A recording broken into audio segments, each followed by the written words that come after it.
Hey there, and welcome to the Business of Business podcast. Here we are two daughters and their dad, seeking to inspire and educate you to follow your dreams of being in business by teaching you the business of being in business. The good, the bad, the humor are all parts of our unique perspective as an entrepreneurial family. Thanks for joining us. So grab a coffee, turn up the volume. Here we go. Hi, everybody, and welcome back to the Business of Business podcast, Two Daughters and Their Dad. I am your host, Stacey J. Dempsey, and the J is very important because it's what brings all the joy. Thankfully, as always, with every episode, we have the dad and the other daughter, Jack and Jennifer. Good morning to the two of you. Good morning, everyone. Good morning, everybody. And we are super fired up this morning because we have a special guest with us today. We have Joe, who is the owner of Pizza City, multiple Pizza Cities, a real estate flipper, landlord, an all-over entrepreneur. So, Joe, good morning to you, and thank you for being a part of our podcast. No problem. Thank you for having me. So, Joe, we'd like to just kind of dive right in. Why don't you just tell us a little bit about yourself and about your business and what you have going on right now? I've been doing on my own since I got out of high school. At first, I got into computers a little bit. My family was always in the restaurant business, so I tried to get my first restaurant. Worked ever since. I started running my own restaurant when I was 24 years old. Ran it, and it just multiplied after that. Then I did that for a little bit, and I got into houses a little bit. Bought a little house, flipped it, or kept it, and I just stayed local, in Gloucester County. Really, I have a truck. 2008. I have 400,000 miles. Well, nobody can see this right now, but Jack has the biggest smile from ear to ear because Jack is the biggest proponent of buy a car, take care of it, and run it into the ground. So when you said 400,000 miles, Jack is beaming glee right now. And honestly, Joe, so do you. You're like, yes, I got this. People ask me why I get a new car.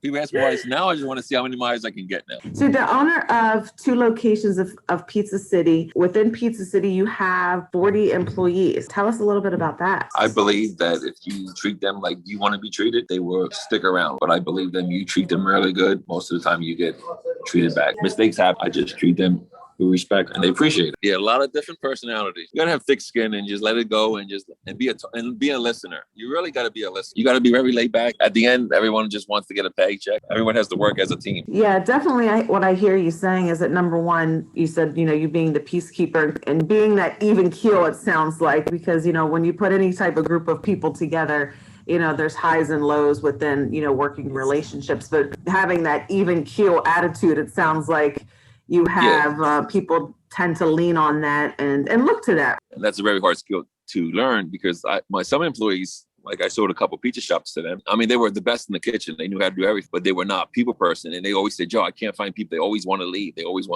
And they get burned out because they work in so much because they're doing everything by themselves. That was a good skill I picked up. At the end of the day, it's just food. You make a mistake, it is what it is. So, Joe, earlier you were saying that you have actually never worked for another person, that you've always had that entrepreneurial spirit and kind of done your own thing. Is there something that maybe you can identify with, whether it's your personality or just what your goals are, that has always pushed you towards just doing your own thing and not working for someone else? I'm just my work ethic. I'm a go-getter. You can't teach work ethic. I think that's a major thing. You either have it or you don't, right? When I was always young, my mom always said, my room was always clean. That's I want to make sure everything's good. And my brothers, sometimes they left a little sloppy. I will clean it up, make sure everything's good. I wanted everything perfect. Perfect. Good. I just did the extra step. Yeah, just let me jump in here. I want to go back to the employees, Joe. I think one of the things that we talk about, with entrepreneurship is a lot of business owners, they get into business and they do underestimate, just how hard it is to build a team around them. And, because they might be very good, like Jennifer, potentially, very good at doing hair, but now she has a salon where she has to build a team around her. Yes. And it sounds like some of the folks that you have worked with and sold your shop, they were really good in the kitchen. They really know how to, but building the team was just a skill that they just hadn't learned or didn't know, and just didn't realize. And so, And they didn't like it. They wanted to go back. Before they said I used to work 5 days and I had 2 days off. And now when you own it, you don't have really days off anymore. You have to work because somebody doesn't show and stuff. You always have to be there. And they didn't like that. Yeah. Now I got to work for somebody to get a paycheck. When I want off, I just say I want a week off and I get a week off. Again, I think that's an important point for our listeners, who are either thinking about some type of entrepreneurial endeavor, is to ask yourself, what kind of employees do I need? I'm going to need employees to do this. I can't do it all by myself. So, one of the questions they should be asking is, am I going to be dealing, like in your case, I would think a lot of your employees are younger, like late teens, early 20s, teenagers, that type of workforce, right?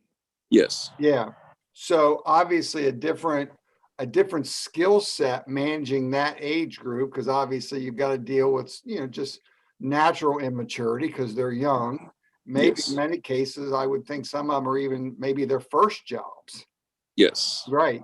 Yeah. So have you seen where you've been able to kind of pick up on some things with that, on how to coach some of those employees maybe early on to get them off on the right foot? The counter people, when it was their first jobs, they're very shy. They don't know how to talk to the customers. And I told them, you got to talk to them, say hello and stuff, because they won't even say hello. They would just, there's the money, don't even look in them in the eyes or nothing. Some of them are good. I mean, some of them they start 16, 17, they're their first jobs too. Just be patient. You got to be patient. It's a generation gap different than I was when that age, but everyone's different now with these cell phones and text messages and stuff. I mean, I see now the kids, they don't like to be on the phone. They just want to text. And you see in the business too, it's changing that way too, because they just want to order online. People don't even want to talk on the phone either. The customers just want to just do it online, just get it over with. It's a change. And you have to change with the times. You can't be like, oh, I'm stuck. I'm not doing that. If you don't change, you're going to be left out. What's something that you've changed maybe I mean, obviously a lot of us have had to change, since COVID on some things, but, just maybe anything else that you're just doing a little bit different now than maybe 5 years ago, or certainly even a lot different now from when you started in the restaurant business. It's very hard to find people right now. It's very hard. Like I put an ad in, I don't get really no response anymore. Before, you used to get a lot of people used to be coming knock on the door looking for work. So now, how has the pizza business been since COVID? How did you guys maneuver that? Well, COVID helped the business at Pizza City, because a lot of restaurants closed, and with all pizzerias, it's just not mine. It's just because we're built like pick up and delivery. That's what we were doing. So more people were home.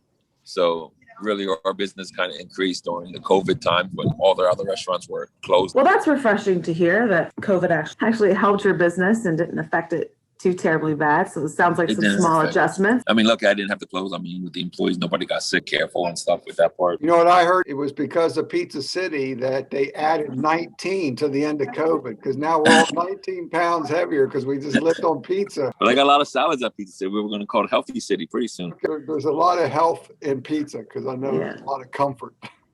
Pizza's a comfort food. It's easy food. It's easy, feeds a family. Dempsey Weiss & Associates is a multi-line insurance agency successfully meeting the insurance and financial needs of the landscaping, business contractor, and agricultural community in southern New Jersey and southeastern Pennsylvania since 1989. To learn more, visit us at www.dempseyweiss.com. J Faith Hair Studio, centrally located in southern New Jersey. J Faith Hair Studio is the place to go to become the best version of yourself. Confidence in your appearance is always important, and a great hairstyle is an absolute necessity. Visit jfaithhairstudio.com to book your appointment today. So how about drawing customers into your restaurants? I mean, how are you doing that now?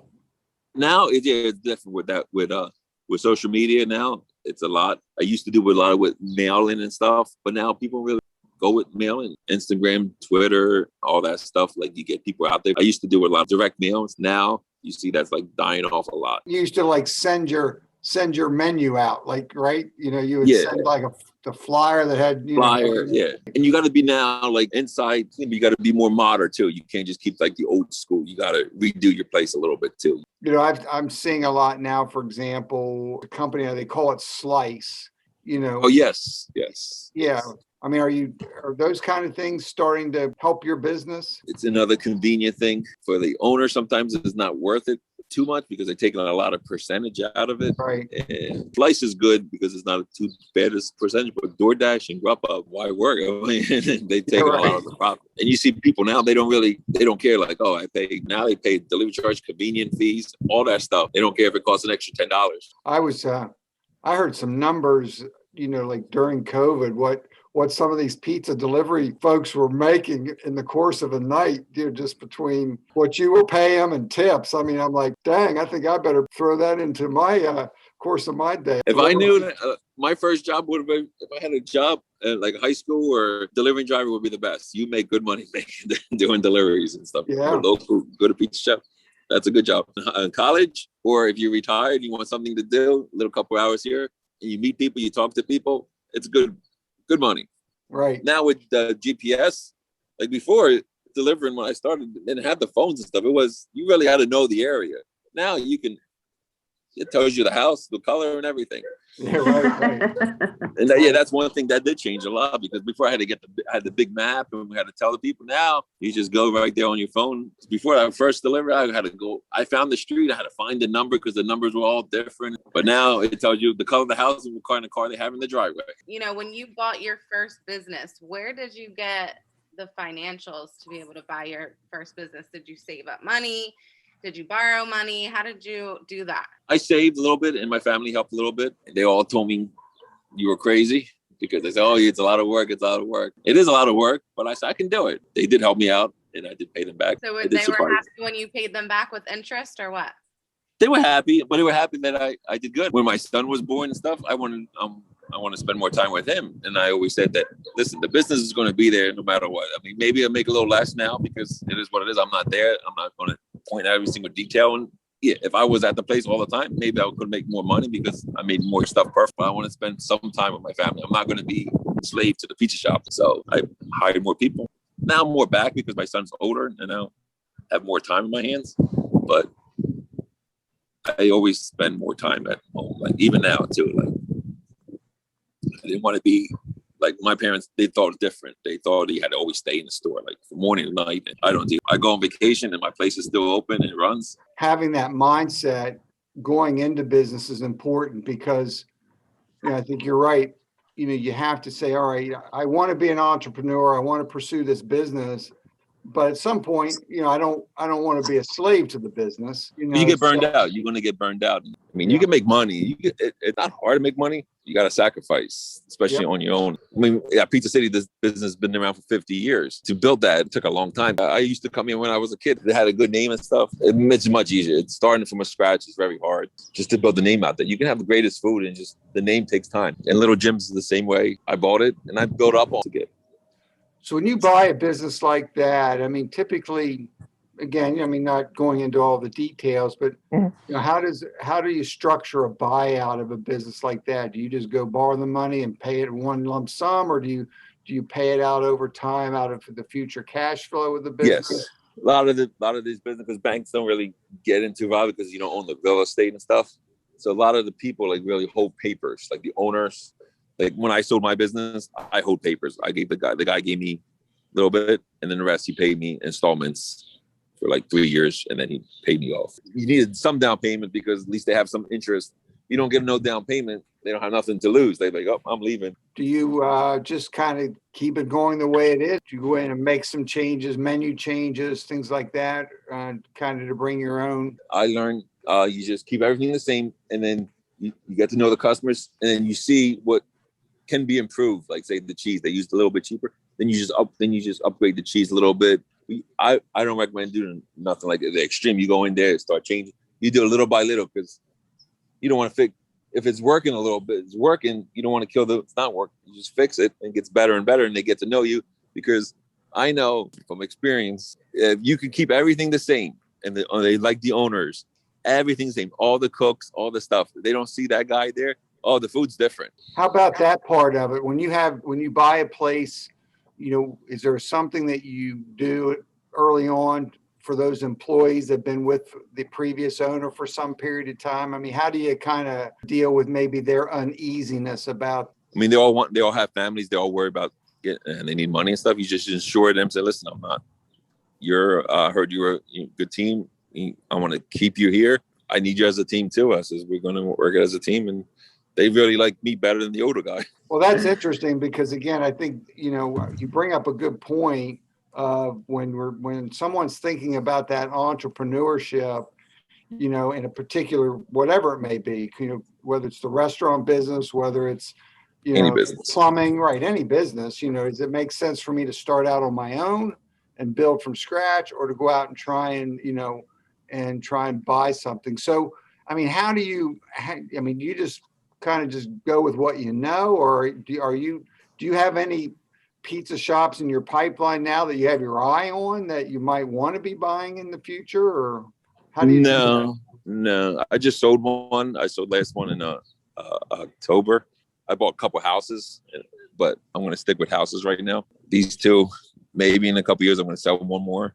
I probably just want one. It's a lot of work. Yeah. The older I get is like a lot. I'd rather stick with like fixing houses and rent them out and stuff. That's why I'm trying to build a portfolio with the houses and stuff. Well, the nice thing about real estate is, especially with that rental income, is it's what we call that residual income. Yes. Those rents are showing up, and you're not unlocking a door and closing up at night to make sure those dollars are coming in. So that's the thing. Yes. Because I own one pizza shop in Clayton. That's the one I own the building and stuff. Yeah. So my thing is maybe just rent out the business and get an income a little bit if I want something, and let them worry about the employees and all that stuff. Well, so that's a Joe, great story, Joe. Yeah, absolutely. So Joe, if there was one piece of advice that you could get someone that was, thinking about going out on their own, what would that be? Think about it. I mean, put the positive and the negatives. Make sure you have a little back. You should have a little cushion. It's tough. It looks, people say, oh, it's easy. It's not really. Maybe I look easy, but it's not easy. It's a lot of stress. Nothing's easy. Well, good advice, Joe. That was really good advice. So we want to thank you for being on our podcast today and taking some time out to chat with us. It's been great to have you. To our listeners, please be sure to share this podcast with your family and your friends. Also, if our listeners have any questions, you can email us at 2daughters, that's TWO, 2daughters and their dad @gmail.com, and we will be sure to answer those questions in an upcoming episode. So until we can all be together again, everyone be safe, be well, be kind to yourself, and be kind to others, and we will see you guys soon. Bye-bye. We want to thank you for listening today. Please subscribe so you never miss an episode. Leave us a positive review.